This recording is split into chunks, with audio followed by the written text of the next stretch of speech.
Assalamu alaikum wa rahmatullahi wa barakatuh.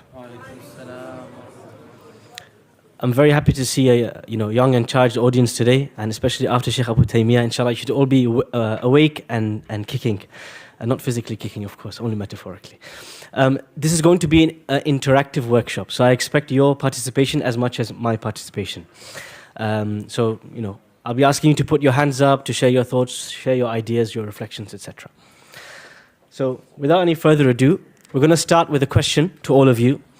How do you think the Prophet Muhammad sallallahu alaihi wasallam and his companions, how did they learn the Quran? And how did they study the Quran? See some hands?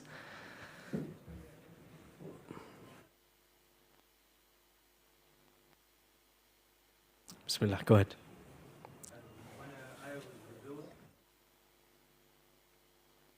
Okay, when an ayah was revealed, he says they would recite it all the time. Not quite. Yes. Okay, he's saying each companion would learn a different verse and a different surah. Not quite. Yes.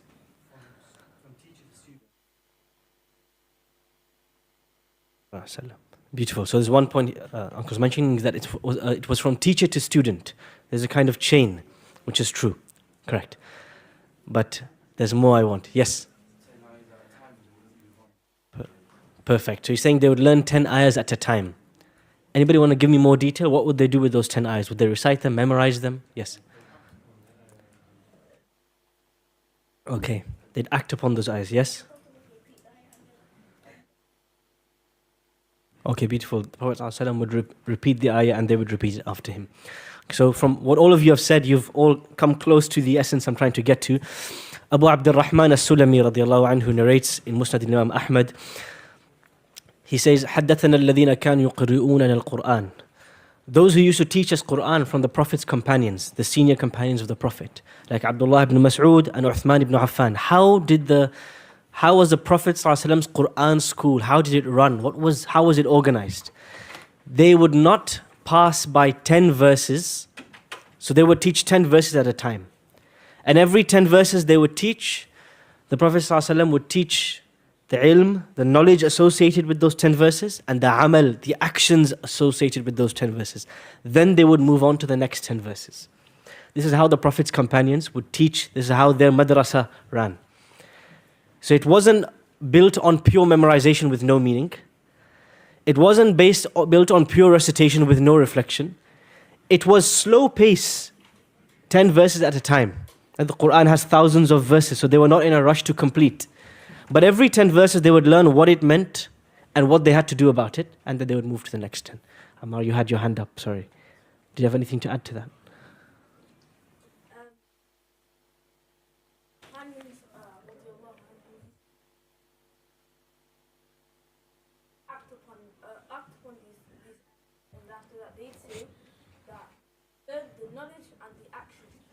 Beautiful, mashallah. Gentlemen, those who are older, please be inspired. Yes, they would learn the action. They would not just learn the words, they would learn the action. How to live the Quran. Really, this was what the Prophet ﷺ's Quran learning method was about. How can we live the Quran? It wasn't about just recitation, just memorization. They were a means to an end. Now, Allah subhanahu wa ta'ala says in the Quran, كتاب أنزلناه إليك مبارك ليدبروا آياته. This is a blessed book, a Mubarak revelation. We have sent it down for what purpose? For you to reflect and think about its signs. وَلِيَتَذَكَّرَ أُولُو الْأَلْبَابِ. And people of sound intellect can actually think about what's inside this revelation. So the purpose of the Quran, the reason Allah sent it down, was not purely for its recitation. The ultimate purpose of the Quran is that we think about its meanings. لِيَدَّبَّرُوا آيَاتِهِ. We're going to investigate this word tadabbur shortly and what exactly it means. Elsewhere in the Quran, Allah asks the question, أَفَلَا يَتَدَبَّرُونَ الْقُرْآنَ. Why don't they reflect on the Quran? أَمْ عَلَىٰ قُلُوبٍ أَقْفَالُهَا. Or are their hearts locked up? This verse gives us the consequence. If we don't reflect on the Quran, if we don't know what it means, what's the consequence of that? it means your heart and my heart is locked up from the guidance of Allah. Can you imagine? That one of us might recite or might memorize the Quran, but that recitation and that memorization has no effect on our actions. We've never thought about what it means. It's had no effect on our real life. That means our heart is locked up from Allah's guidance. May Allah protect all of us. And how many a person we know, you might know, a person who's memorized the entire Quran, but they don't act on a single word that is within it. And how many of us does that reflect on our lives as well? So the purpose of the Quran, that it was sent down, is for our minds to be occupied with reflecting, thinking deeply about what it means, and then living the Quran. When Aisha radiallahu anha describes the Prophet sallallahu alaihi wasallam, she says, كَانَ خُلُقُهُ الْقُرْآنِ. His life, his actions, he was like a walking Quran. And so, when it comes down to it, there are 3 levels of engagement with the Quran. Yeah? The very base level, the very bottom of the pyramid, is what we call at-tartil, to recite the Quran beautifully. Many of us, that's all we know. We don't know anything more than recitation. But that is only the first level. Allah says in the Quran, وَرَتِّلِ الْقُرْآنَ تَرْتِيلًا. Recite the Quran with a beautiful melody. That's just level 1, my friends. That's not the destination. That's just the first step. The second step is to know its meanings and to think about those meanings. Imagine a day you wake up in the morning and the whole day you're thinking about قُلْ هُوَ اللَّهُ أَحَدٌ. From different angles, you're asking questions, you're thinking about how you can act on those verses. That's a day where you've engulfed your mind in thinking about the Quran. But then it's still not complete. The journey is not complete. You did not reach the destination. You are not a person of the Quran yet. There's one final step. It is action. You have to act on the Quran. The Quran demands us to change.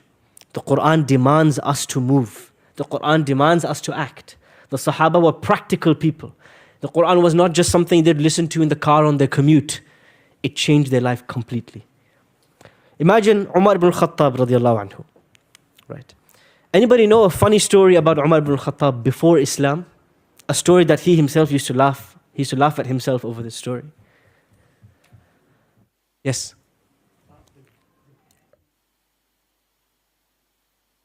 He went on a journey, right? Went on a journey and he realized that he had left his idol at home. So he took a bunch of dates, he molded it into the idol, and then later he got hungry. So he ate it. And he laughs at himself. So this man who was doing such an action which you and me and he is laughing at, there comes a time 20 years later where he is the emperor or the khalifa of an empire stretching from east to west. From someone doing such an unintelligent thing to someone who is the master of such a large khilafah, such a large caliphate from east to west. What changed Umar? Was there something in his tea? Something in the lamb? Something in his food? Did he start eating different kinds of diet? Was it he moved location so the weather was different, the air cut, something was in the air? What changed Umar? Yes, it was the Quran. The thing that transforms people is the Quran. And it transformed this group of Arabs from people who are fighting with each other, tribes killing each other, burying their daughters alive. It transformed them into the masters of civilization. You and me, the reason we recite the Quran and it does nothing to you and me is because we are satisfied with just recitation. We have no interest in the Quran changing our lives or impacting our actions. Abdullah ibn Abbas radiallahu anhuma, the Prophet's companion, he said, for me to recite a small surah, a small chapter of the Quran, like إِذَا زُلْزِلَتِ الْأَرْضُ زِلْزَالَهَا, Surah Al-Zalzala, or Al-Qari'ah, one of the shortest chapters of the Quran. For me to recite a small surah while thinking about its meanings and really going deep in its meanings is better for me than reciting all of Baqarah and Ali Imran, 100 pages, without thinking about their meanings. For you and me, the criteria is the opposite. We would rather get through the pages quicker than stop and think. We are obsessed with quantity. They were obsessed with quality. So, Second question to all of you. Can anybody reflect on the Quran, or does it require some qualifications? Some subject matter expertise, some special prerequisite knowledge? Or can anybody just pick up the Quran and share what they think about the Quran's meanings? That's a question for all of you. You can put your hands up, you can share your ideas. Yes, Ahsan.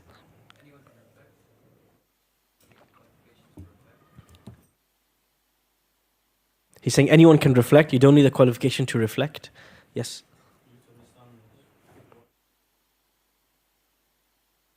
Okay, you need to understand what it's saying at least.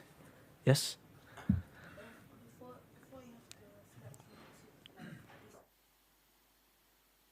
Okay, before you reflect, you need to know the meaning and the context. Yes? It's not absolutely necessary.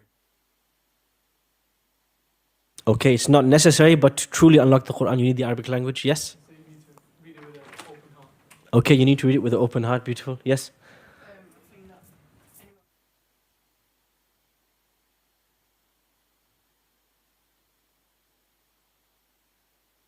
You have to? Okay, he's saying anybody can reflect on it, but for it to really change your life, you need to have taqwa. Yes, brother. Okay, so you're saying you need to refer to the tafsir books, what the scholars have said about the meanings of the Quran. Can anybody do tafsir? No? Yes?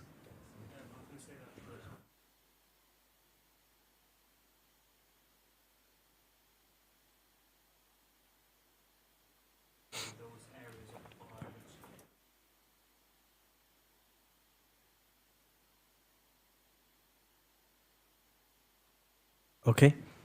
So you're saying you need to feel as though the Quran is speaking to you. We'll take one more.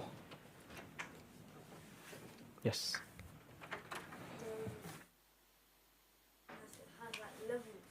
Mm-hmm.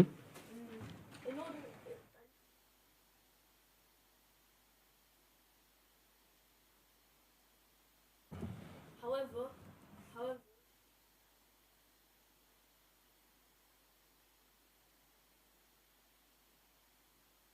Okay. So you're saying understanding the Quran is of levels, but if you want to, you need to be a person of understanding if you want to go deeper. I will summarize, inshallah, in this table. There are two terms you need to understand. There's two different terms. There's something called tafsir, which is explaining what does the Quran mean. And there's something called tadabbur, which is reflecting on those meanings. Okay. Tafsir is something that can only be done by scholars, by qualified and very knowledgeable scholars. Tafsir in Arabic, fassara yufassiru, is to convey a meaning, to explain what does something mean. Tadabbur is to take that meaning and to then think about it and apply it to your life. But you cannot tell me what the Quran means, because the Arabic language is deep. Every word has 10, 15 different possible meanings, connotations. If anybody, you and me, could just say, yeah, the Quran means this and the Quran means that, then we'd be in a big trouble right now. However, once the meaning has been given to you, the correct meaning has been arrived at, and an interpretation has been given to you, you can then think about that meaning and think about how to apply it to your life. You can make connections between meanings. But uncovering the meaning itself has to be done by the scholars. This is where tafsir comes in, and the difference between tafsir and tadabbur. So who can do tafsir? The scholars. Who can do tadabbur? Who can reflect on the Quran? Anybody. It's open to all. How is tafsir done? Tafsir has a process, it has a framework. You have to look at the Arabic language. You have to look at other verses of the Quran. You have to look at the ahadith of the Prophet ﷺ. You have to look at what the Salaf, the earliest Muslims, said about these verses. It has a process and a framework before you can say the ayah means X. Tadabbur, there's no limited material. You can have as many reflections as people on this planet. And somebody in the 21st century can have a reflection that somebody 10 centuries ago could not reach to. You know. So tadabbur in Arabic comes from the Arabic letters dal, ba, ra, which means to get behind something. To make an effort to get behind something, you know. You want to know what's below the surface. You want to dig deeper. You want to dive to find the pearls in the Quran. This is what tadabbur is about. is to get beyond the surface, beyond the apparent meaning of the Quran. So it's a two-stage process, right? Think of it like,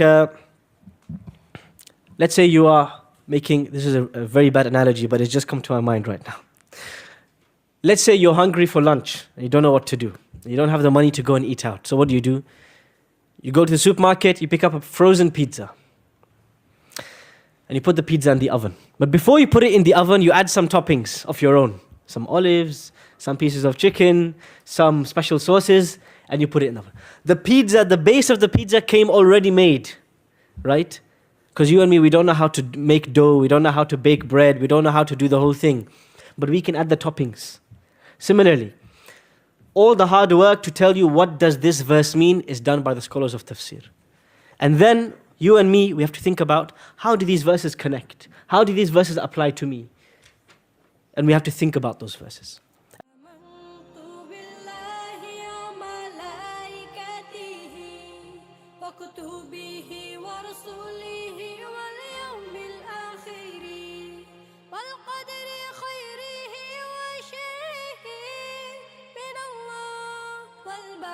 بعد الموت لا